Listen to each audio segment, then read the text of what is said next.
I'm Kite, for those of you who didn't already know that, and I'm an urban druid. What's that? What's an urban druid? Well, you'll find out because it's all part of being an urban pagan, which is what this talk is about. Because we like to think of ourselves as being in touch with nature. We more or less follow the wheel of the year, do the festivals if we can arrange it, and we may worship Gaia, the earth goddess, and we tend to treat creatures as persons, and we tend to approve of traditional rural ways over modern city ways. Kind of the picture I often get. You wouldn't think it to look at us though. Here are some facts and figures. Don't be afraid.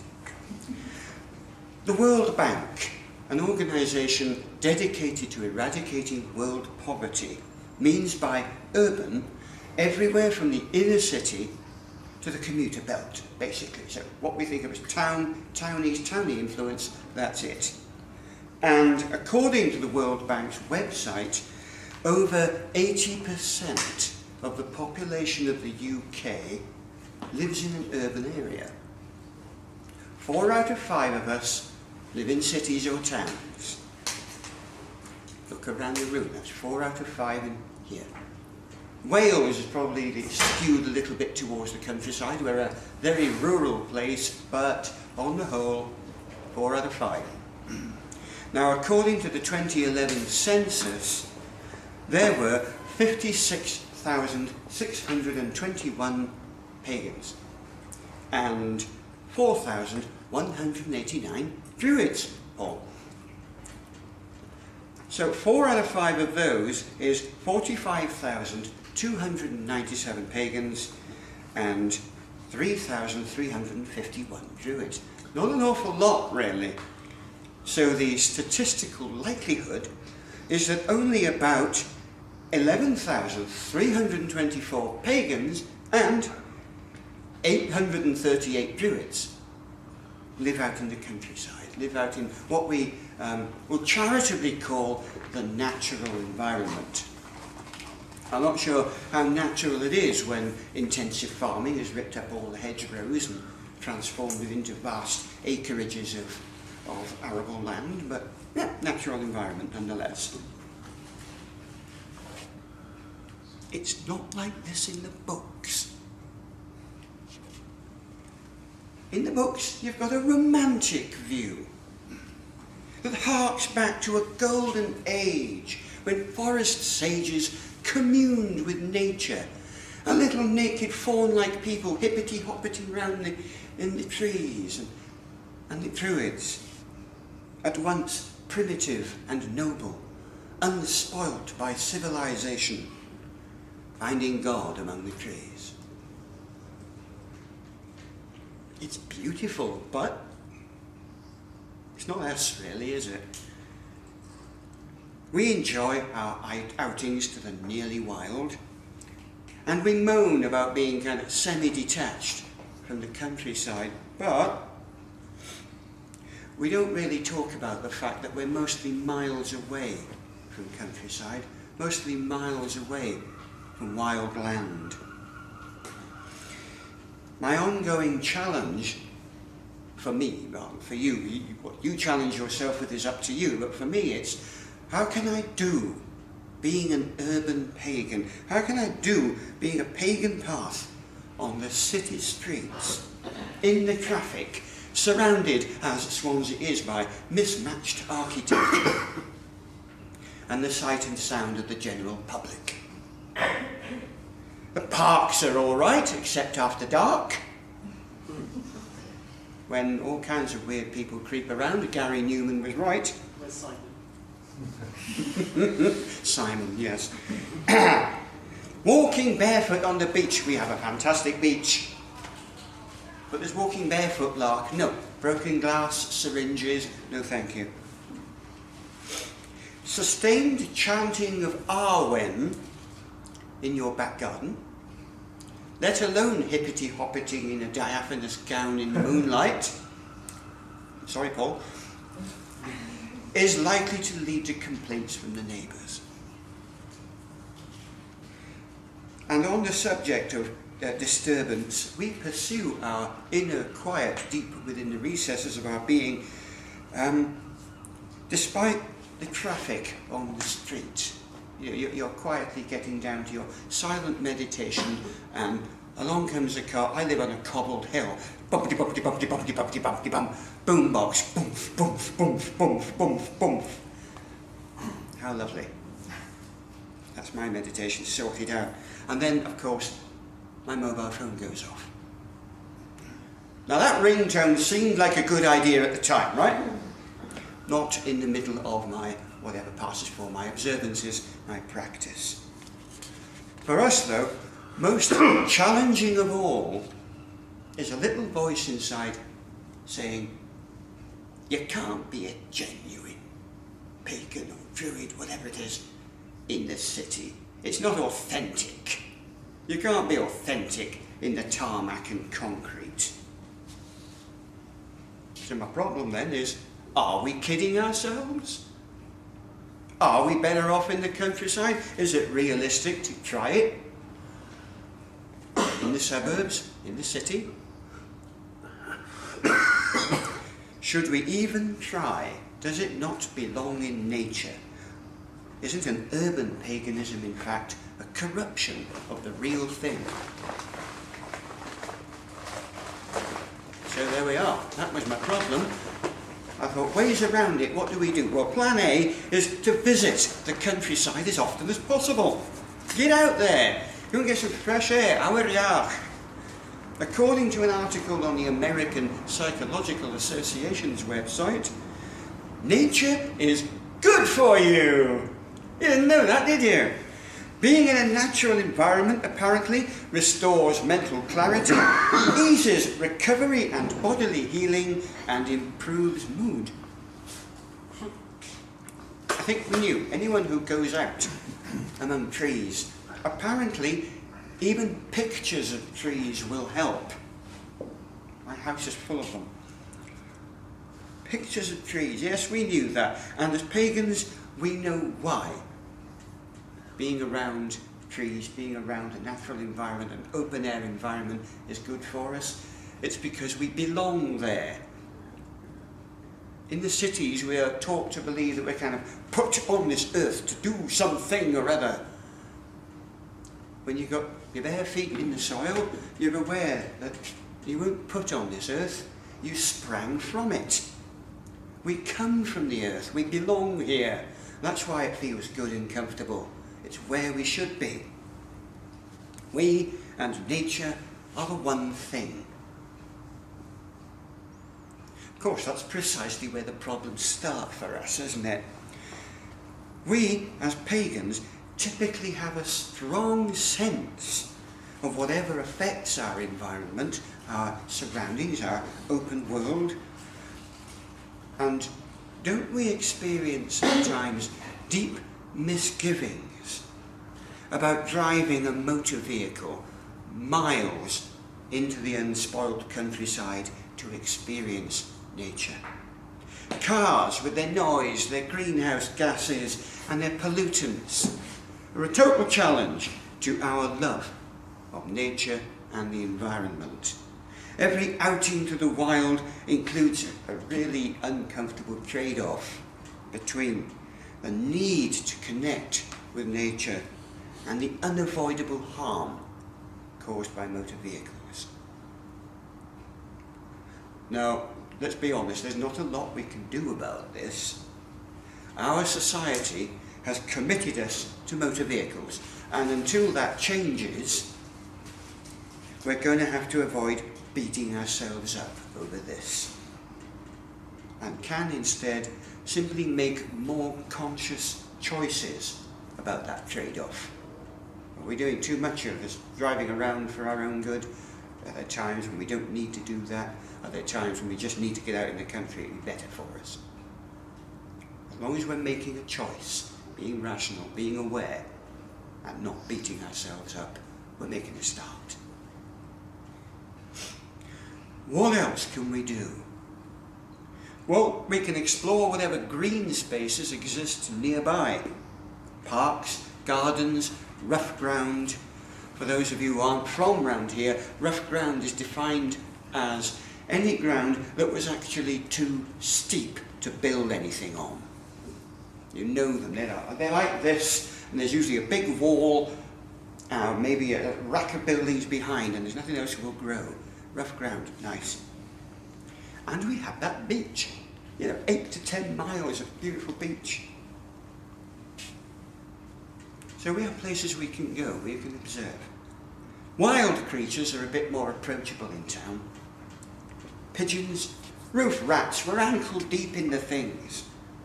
Out in the country though, you're lucky if you get within 40 yards of a pigeon, which is incidentally roughly the maximum range of a shotgun. They know. Country pigeons know these things. They circle you at around about 40 yards, rather than go straight overhead. Crows, the same. Seagulls, total pirates, they don't give a monkeys. To them, you're the target. On your own head be it. Town birds, though, we know, mostly quite bold. They walk right up to you, demanding to be fed. Except for the little brown jobs. That apparently is the term they use in ornithology circles. Any ornithologists here today? No? No twitchers? Right, that's what they call them, little brown jobs. Thrushes, sparrows, wrens, and so on. I have names for the birds in my local park. It helps me to keep them straight in my mind. There's the fat bastards, which is a small group of 4 pigeons there every morning. There's Punchy the robin. Have you ever encroached on robin territory? Yeah, they don't like it, do they? And so on. So I name my local feathery people. There's a couple of magpies, the velociraptors. Evil buggers, but hey, they're doing what they do. Town foxes can walk right past you. Got foxes living up by me. They just sit out in the street, playing about. Country foxes, forget it. Not a chance. Your usual view of a wild animal is its arse disappearing into the distance. Yeah? Bunny rabbits, little white bum. Deer, big white bum. For years I thought a woodcock was a feathery arse disappearing into the woods. Good God, there's a beak at the other end. Oh. So that's what we see. Unfortunately, of course, our best sightings of wildlife are likely to be at the side of the road. I have a roadkill fox buried in my front garden. It seemed the thing to do. A great shame, really, but there you go. Cats, of course, qualify as wild wherever they are. Whether they're out in the fields hunting, or whether they're out on the street playing cat chess. Do you know about cat chess? Yeah? How they kind of hover. There's a sit, one under a car, one on a roof nearby, one on a wall nowhere nearby. And then they kind of move, and when one moves, they all shift a little bit. They're trying to outmaneuver each other. Cat chess, fascinating. At least if you're a cat. Check out the trees. Which species have been around in your neighbourhood for donkey's years, and which ones are immigrants? Probably brought in by the Victorians. Do you derive your ancient tree wisdom from the Oghams? And if so, what about the ones that aren't in the Oghams? What about the ones I've got near me? Privet, horse chestnut, sycamore. What do they tell us? And why am I going on about trees and wild animals and cat chess right now? I haven't drifted off, honest. This is our first strategy. We have a 4-point strategy for sorting ourselves out as urban pagans, and this is part 1. Walk around with your eyes and ears open. See what there is to see. Look out there. Connect up visually, auditorily. Yes, that one. very powerful. Smell your way around town. Learn your environment directly is what I'm saying, I think. To pay exquisite attention to what's going on around us. As I am now, making sure that nobody's falling asleep. You see, TV and computers teach us to have tunnel vision. We think in this little square box. We have our attention focused all the time. And we need to open it out when we're not in front of those things and look around. Just for the sheer sake of looking around. What we do instead, of course, is we tend to kind of close our eyes and run from door to door, go from one place to the other, out of the front door to the car door, from the car door to the office door, the shop door, whatever, and hardly taking any notice of what goes on in between, especially if, as it usually is around here, it's wet and it's grey. Because wet and grey doesn't count, does it?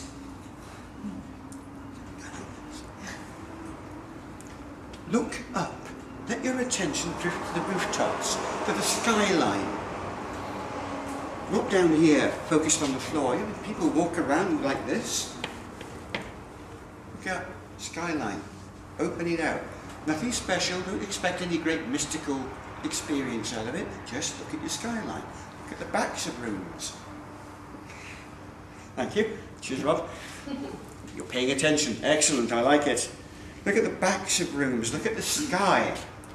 Our Proto-Indo-European ancestors called us the humans, Dogémon, which means sprung from the earth, in total contrast to their gods, the Dieos, the shining ones, whom they located in the sky. And the sky starts at the skyline. It's not necessarily all the way up, but everywhere around it isn't the earth. They did that for a reason. Because what they found sacred, it seems, begins when you look up and around, not down and around. It starts like that. Just a hint. Even on a dull day, the sheer immensity of the sky can lift our minds and our hearts. Don't neglect it just because it's covered over with cloud. Just think of the cloud as a nice big duvet. Get an eyeful of the skyful. What else can we look at? What about the contours of the land?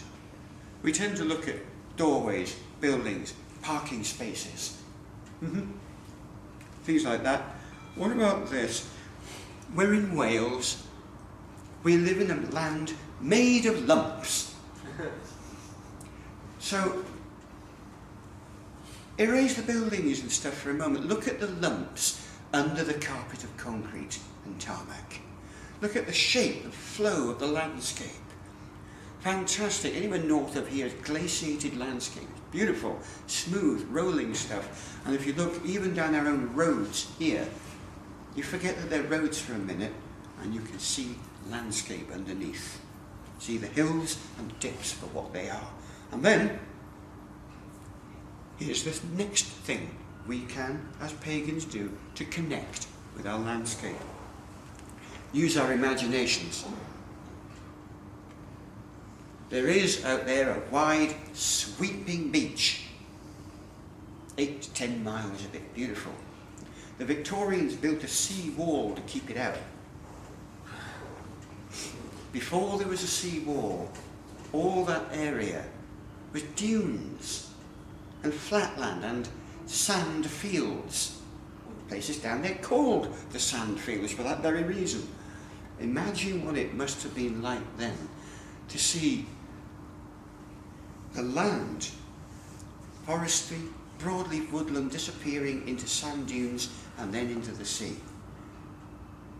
Imagine, think about it and make it real for yourself now. I live on a hill. And it's obvious from the place names that it used to be broadleafed woodland. After the rains, streams appear, cutting across our neat little roads, following the natural contours of the hill, where they've always been and always will be. So what was your neighbourhood like before it was built on? Can you look around and imagine it? Use that imagination. You build up a picture of what your surroundings might have been once, superimpose them onto what's there right now, and have the two pictures there, just to remind yourself. Surroundings. Surroundings have a history, a past, a present, and a future. And you can be part of it all. While we're on the subject of imagination, talking to things, talking to animals and plants. You do it? Yeah. Me too, but tree hugging, can't do. I tried it once. I got a message back from the tree. Inappropriate touching, hands off! I didn't do it again after that. You should try having a holly tree. I've got a holly tree, it doesn't hug. Horse chestnuts though, total tarts. Right, tell you that one. But since we think of things in our world as persons, or in some way sentient, it makes a kind of sense that we give them attention as we would give each other. So you don't, yes, all right, your cat doesn't necessarily understand English. The squirrel hiding the other side of the tree trunk doesn't know a word you say. But you're giving it attention as a person. And that's all there is to it. Attention is what makes it all work. Attention is what makes magical evocation happen. Give it your attention and it springs into being for you, in your experience at that point, as a living thing, with a mind of its own, with a life of its own. By this means, then, we can interact with the velociraptors, with the fat bastards, with Punchy the Robin, with the cats playing chess, and so on. We can then interact with them. We can interact even with the landscape. We can evoke features of the landscape. That hill I told you I live on, it has a name. And it revealed it to me once. So I pay attention to the hill, the whole geographical feature, not just the street with the name Hill on it, the whole geographical feature. I take it as one entity. I've lived on that hill, on and off, for most of my life. So when one time I sank into trance, scried for contact with it, called it, it arose in my attention at that point. Slowly, geologically slowly, but it arose. And it kind of recognized this recent itch on its shoulder that was me. And so I have an ongoing relationship with my own landscape, with my own home ground. And I use its name most days when I go down the hill about my business. After the rains, hey, we're in Wales, it rains, okay? After the rains, I hear the waters of the underground stream that the Victorians turned into the main sewer. I can hear the pulse, the heartbeat, the flow of the bloodstream of the hill underneath its skin. I got its pulse running beneath the manhole covers. And after a while of this, you get a relationship going with the features of your landscape. You start talking to the animals and the plants, paying them attention.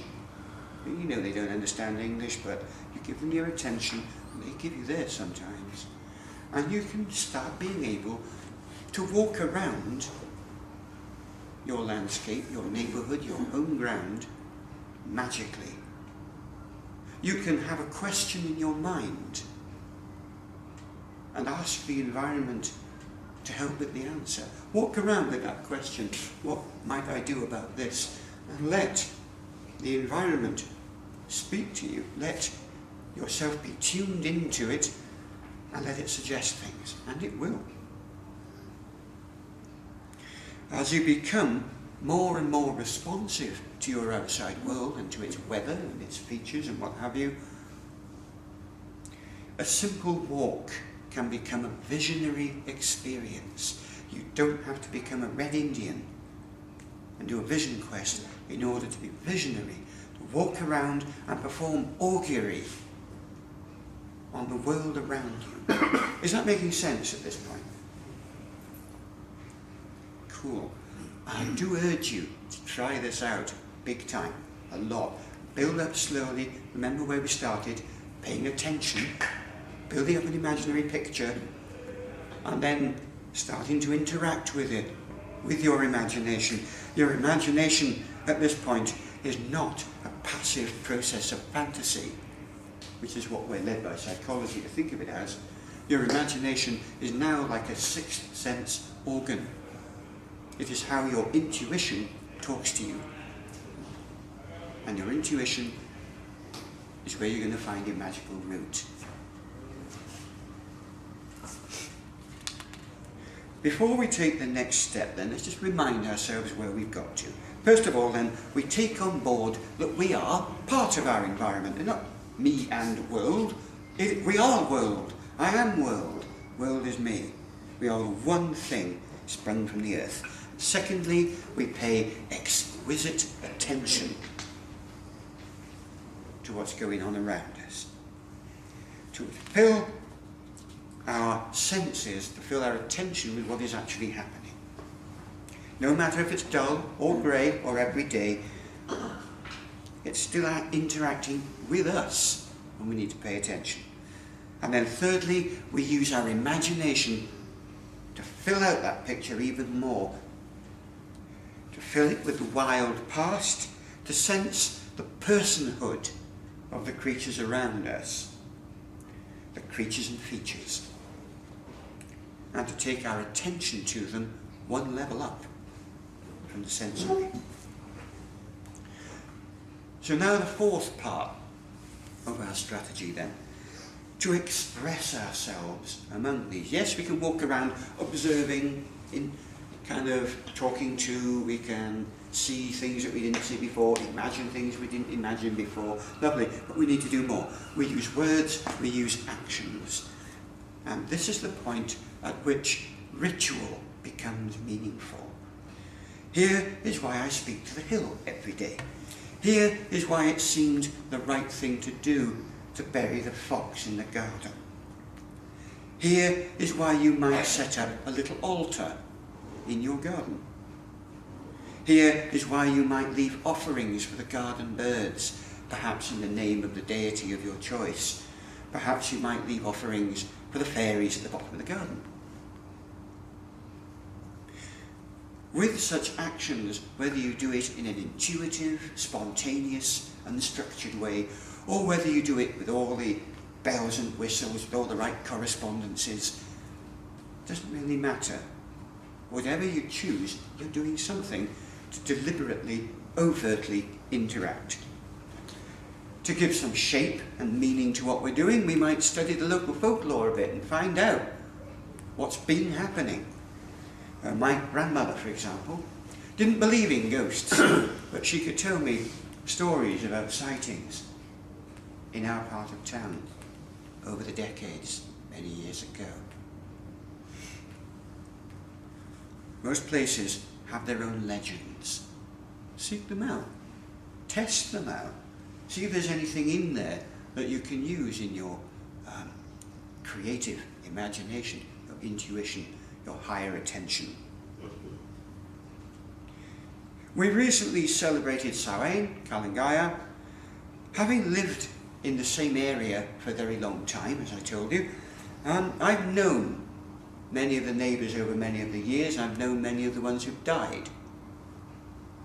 It was and is very interesting to invite them to our little seasonal celebration at home. And it seemed a good thing to invite them. It seemed a good thing to have them there, seen through that imaginative attention evoked.